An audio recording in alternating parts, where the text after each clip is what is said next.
मुंबईचा मालक अदानी. होय, बरोबर ऐकलं. 106 हुतात्म्यांच्या बलिदानानंतर मुंबई महाराष्ट्राला मिळाली. इथल्या मराठी माणसांनी रक्ताचं पाणी करून मुंबईला जागतिक शहर बनवलं. पण आता धारावी पुनर्वसन प्रकल्पाच्या नावाखाली मुंबईचा सातबारा अदानीच्या नावावर होतोय का?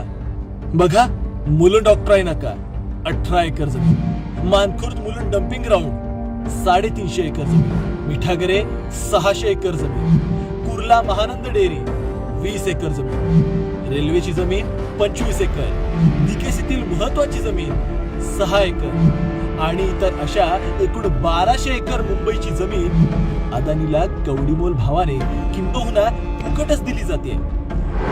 यासाठीच 2 पक्ष फोडून घटनाबाह्य सरकार आणलं होतं का?